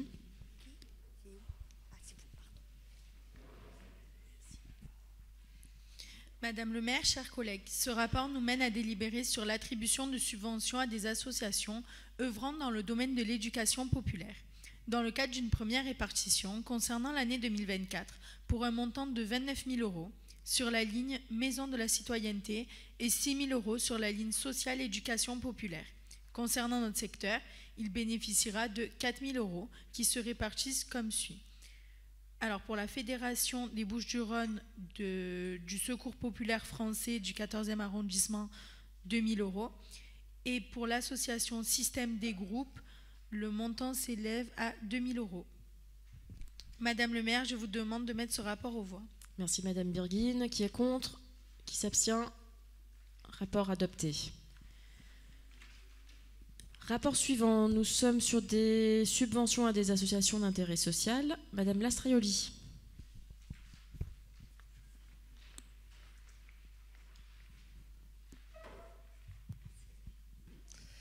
Madame le maire, chers collègues, pour ce rapport, nous sommes appelés à voter en faveur de l'attribution de subventions à des associations d'intérêt social œuvrant en faveur des personnes résidant dans notre cité, dans le cadre d'une deuxième répartition concernant l'année 2024 pour un montant global de 51 500 €. Notre secteur est concerné par une association Multipassion qui se situe 16 bâtiment N 53 HLM Frévalon dans le 13e arrondissement de Marseille, dont le montant de la subvention en euros s'élève à 5 000 €. Madame le maire, je vous demande de mettre ce rapport aux voix. Merci Madame Lastraioli. Qui est contre? Qui s'abstient? Rapport adopté. Et nous passons au rapport suivant concernant des associations d'animation urbaine. Monsieur Picarelli.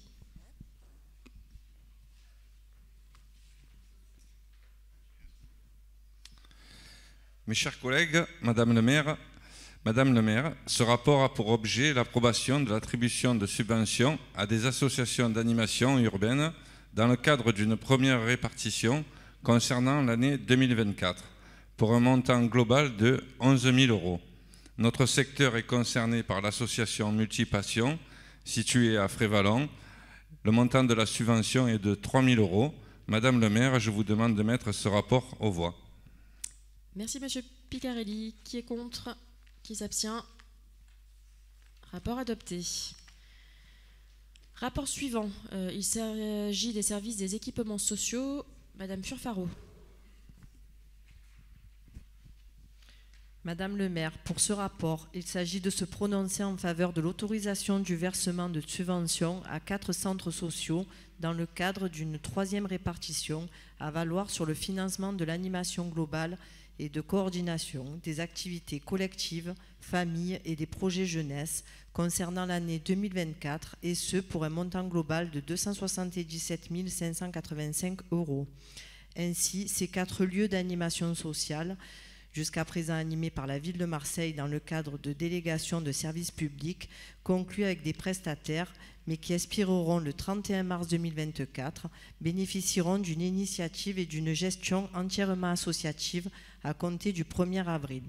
Ces évolutions qualitatives vont renforcer les liens entre la commune et les gestionnaires.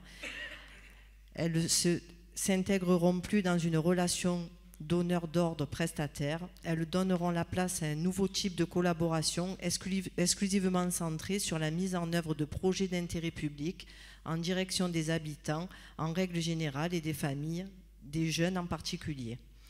Au niveau opérationnel, ces évolutions intégreront une stabilité puisque les gestionnaires sont maintenus et confortés sur les mêmes territoires d'intervention. Pour ce qui relève plus précisément de notre secteur, la MPT Saint-Barthélemy, dans le 14e, deviendra Centre social Saint-Barthélemy et elle bénéficiera d'un versement de subvention d'un montant de 63 538,75 €. Madame le maire, je vous demande de mettre ce rapport aux voix. Merci Madame Furfaro. Monsieur Benfer.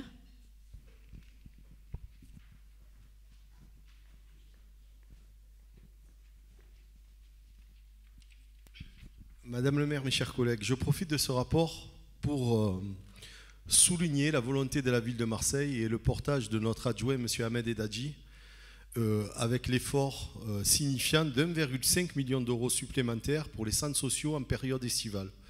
Ça permet à ces centres sociaux de fonctionner, ces mêmes centres sociaux qui dans le passé étaient fermés et pourront offrir des animations et une vie sociale à tous les Marseillais qui ne seront pas en mesure ou en capacité de prendre des vacances en dehors de notre sympathique et jolie ville.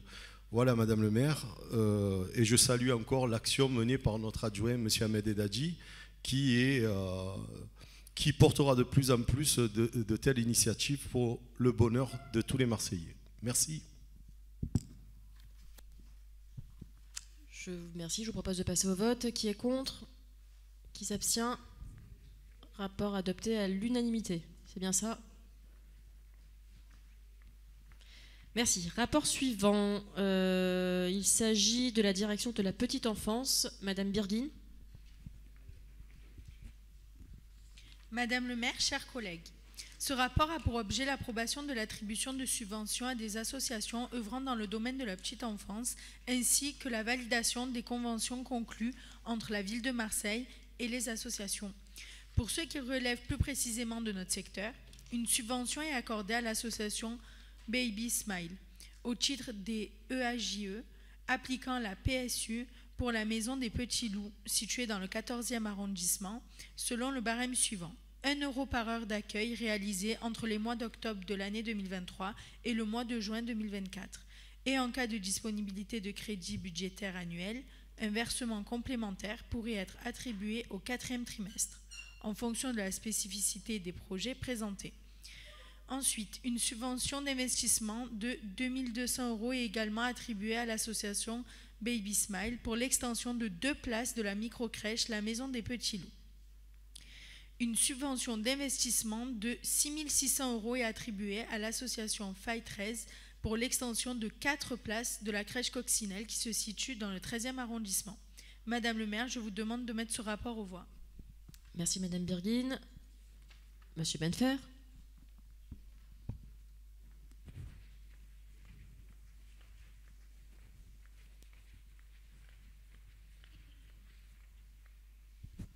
Madame le maire, mes chers collègues, je suis en mode congratulation. Voilà, c'était pour signaler que la mairie de Marseille est en train de faire une campagne de recrutement pour les métiers de la petite enfance afin de fournir toutes ces crèches qui sont dans le besoin et de développer tout le réseau de crèches dans la ville de Marseille. J'en profite une fois de plus pour saluer notre adjointe, Madame Sophie Guérard, qui fait un travail formidable dans sa délégation. Je vous remercie.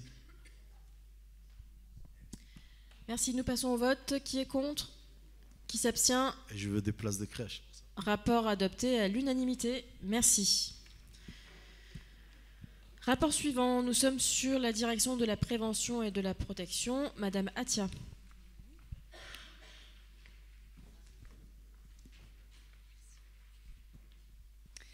Madame le maire, mes chers collègues, ce rapport concerne l'approbation de l'attribution de subventions à des associations qui développent une action en lien avec les préoccupations de la commission mineure, répondent aux objectifs de la prévention des comportements à risque chez les jeunes et plus généralement aux enjeux de prévention de la délinquance juvénile dans les quartiers des 14e et 15e arrondissements, et ce pour un montant global de 28 000 €. Notre secteur est concerné par l'association Centre Social L'Agora pour un montant de 5 000 €. Je vous demande, Madame le maire, de mettre ce rapport aux voix. Merci Madame Atia. Qui est contre? Qui s'abstient? Rapport adopté. Rapport suivant. Nous sommes sur les associations sportives. Monsieur Bétira.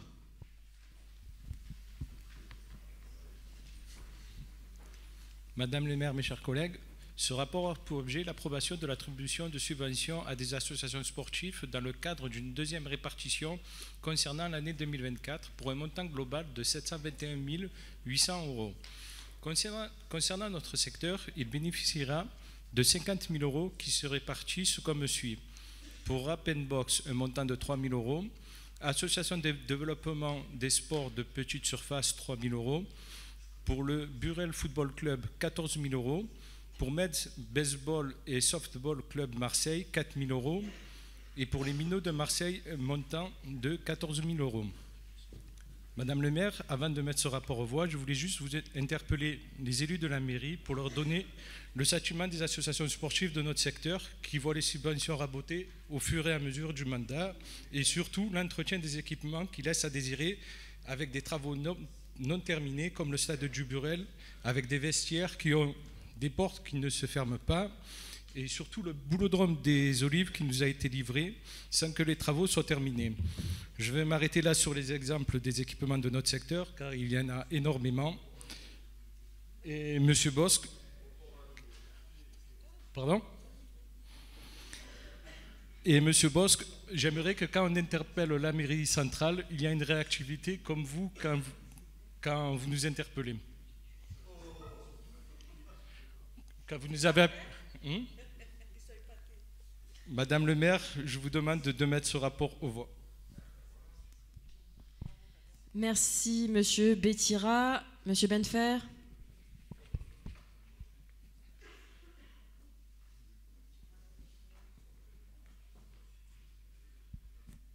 Madame le maire, chers collègues, Monsieur Bétira,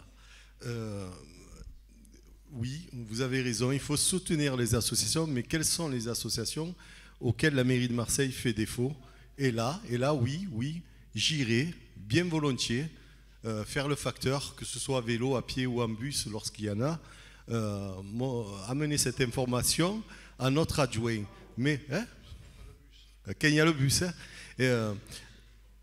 mais ce que je voulais dire là, et puisqu'on en est aux gentillesses, vous êtes très au fait de ces associations, et je vous salue pour ça, qui sont en souffrance. Moi, je vous suggère de solliciter le report à nouveau pour les soutenir quand la mairie centrale vous semble défaillante. Le report à nouveau, qui est très bien fourni, sur lequel vous avez du mal à dépenser parce que les chauffeurs ne sont pas là, ou les cuisiniers sont absents. Voilà. Mais bien volontiers, Monsieur Bétira, je me ferai fort de porter toutes les doléances qui seront les vôtres et celles des associations à la mairie centrale. Je vous remercie.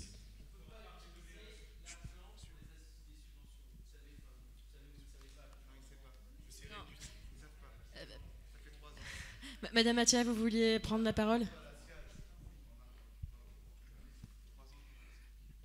Monsieur Benfer, comme vous l'a rappelé Monsieur Koubiflotte, apparemment il y a des nuances. Oui, mais vous avez des indemnités pour entendre ce qui vous blesse et ce qui vous fâche. C'est comme ça. Il va falloir les justifier.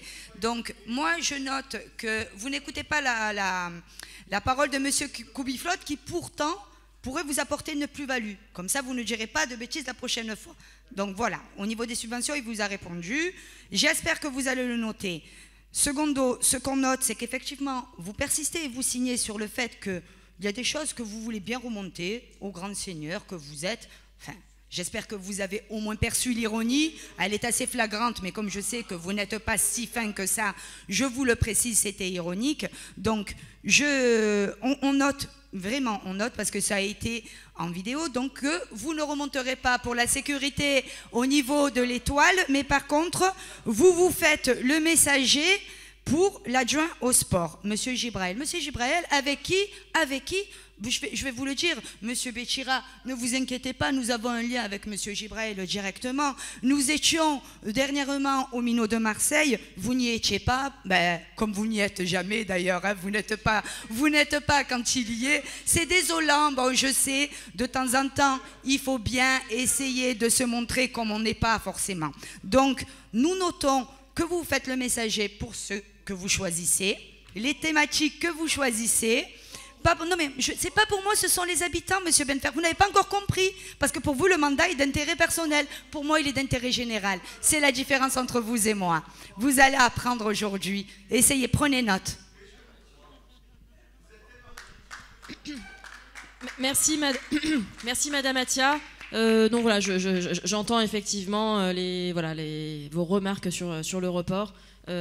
Encore une fois, je vais vous réexpliquer comment fonctionne une mairie de secteur. Nous ne pouvons pas subventionner... Monsieur Benfer, laissez-moi parler s'il vous plaît, soyez poli. Nous ne pouvons pas subventionner des associations et nous sommes ici sur des équipements mairie centrale. Les stades, c'est la mairie centrale. Le Burel, c'est la mairie centrale. Et donc effectivement, nous attendons, voilà, ils ont des travaux qui ont démarré il y a 3 ans au niveau des vestiaires, qui se sont arrêtés. Ils demandent juste à ce que ces travaux puissent se poursuivre. Voilà, donc malheureusement, vous ne nous avez pas répondu, mais j'espère que le message sera fait à l'adjoint au sport. En tout cas, nous en chargerons puisque nous étions ensemble lors de la remise du label.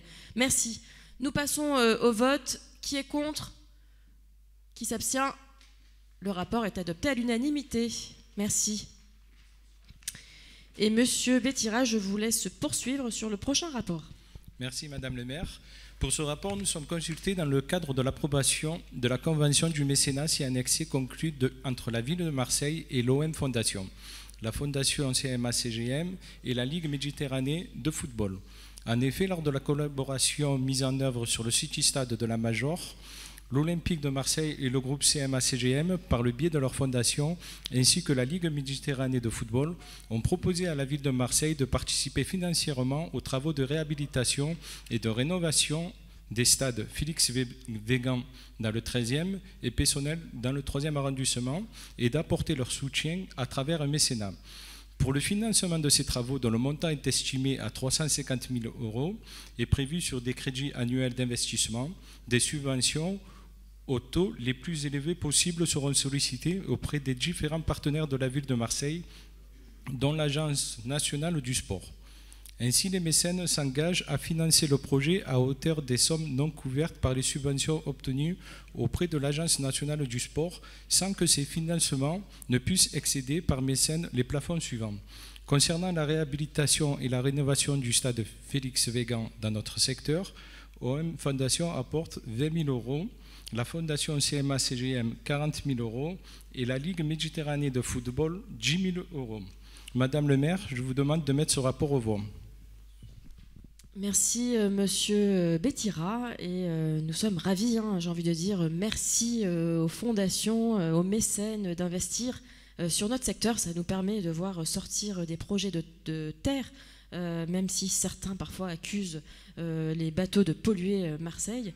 Mais en tout cas, voilà, on a la chance de bénéficier de financement et de voir de jolis projets. Donc merci à l'OM Fondation, à CMA-CGM, à la Ligue Méditerranée de football. Et puis nous avons eu aussi d'autres rapports précédemment où c'était la Fondation de la Caisse d'épargne qui nous permettait d'avoir de nouveaux équipements sportifs sur le secteur. Je vous propose de passer au vote. Qui est contre ? Je vous ai pas vu, Monsieur Bosc, excusez-moi. Allez, je vous laisse la parole.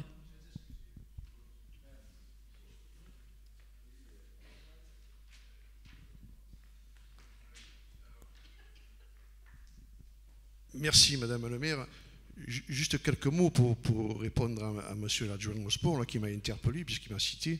Je pense qu'il ferait référence au petit stade des Mouris, où j'ai eu la délicatesse de le signaler en direct, en lui demandant d'agir, même si ça faisait un mois que ce terrain était dans un état lamentable. Donc, acte, vous faites l'entretien, c'est de votre ressort. C'est dommage que ce ne soit pas périn et que vous puissiez le faire régulièrement. Par contre, je trouve que c'est un très mauvais procès que l'on fait à l'adjoint au sport, notamment dans notre secteur. Alors, il y a quelqu'un, le prédécesseur du maire de Marseille, il disait que c'était pas Harry Potter, qu'il n'avait pas la baguette magique d'Harry Potter. Et je pense que le maire, il n'a pas non plus, même s'il fait beaucoup de choses, en si peu de temps, on ne peut pas tout faire. Notamment, je vous rappelle successivement de mémoire, il y a eu le stade de la Floride qui était dans un état lamentable. Pour ce stade, concernant les millions du panier, c'est 1,9 million qui va être investi pour les vestiaires et pour un petit stade. À De Gombert, Château-Gombert, les travaux ont commencé pour leur siège, 250 000 €. Concernant les subventions, il n'y a jamais eu de baisse de subventions, bien au contraire, elles sont en augmentation. Donc, à faire des procès, ok, mais qui soient justifiés, pour le coup, vous n'avez pas raison, ce n'est pas justifié.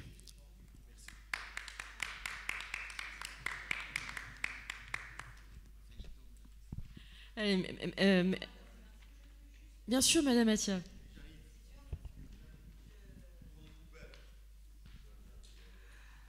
Monsieur Bosc, vous savez, juste une petite précision et sans aucune agressivité, c'est juste des demandes ou des interrogations qui sont formulées.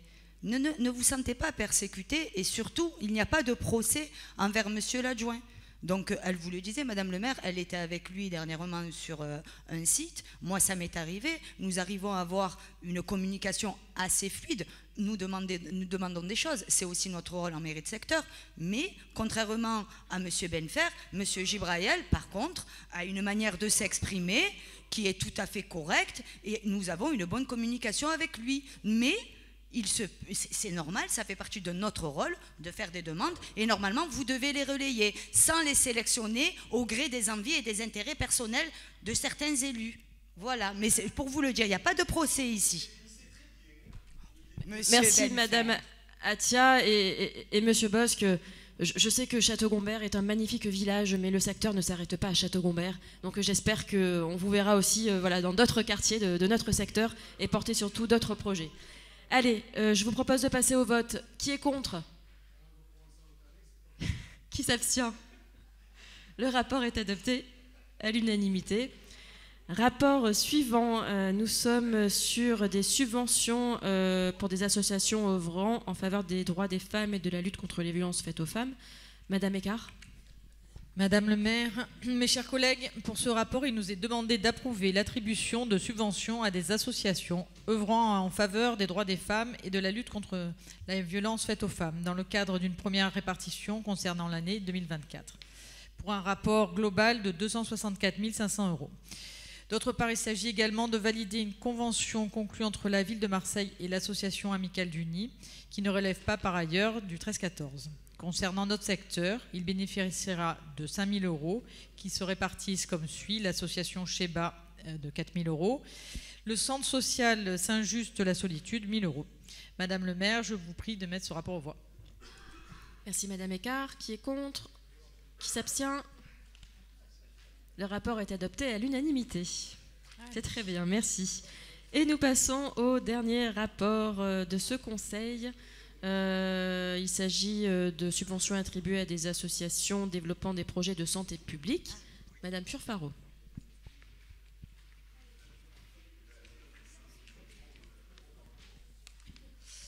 Madame le maire, ce rapport a pour objet l'approbation de l'attribution de subventions de fonctionnement des associations intervenant dans le champ de la santé publique, dans le cadre d'une première répartition concernant l'année 2024 pour un montant global de 371 000 €. Concernant notre secteur, il bénéficiera de 12 000 € qui se répartissent comme suit: pour l'association Les Petits Débrouillards, 6 000 et 6 000, ce qui fait 12 000 €. Madame le maire, je vous demande de mettre ce rapport aux voix. Merci Madame Purfaro. Qui est contre? Qui s'abstient? Le rapport est adopté. Merci. Nous avons donc passé en revue l'ensemble des rapports.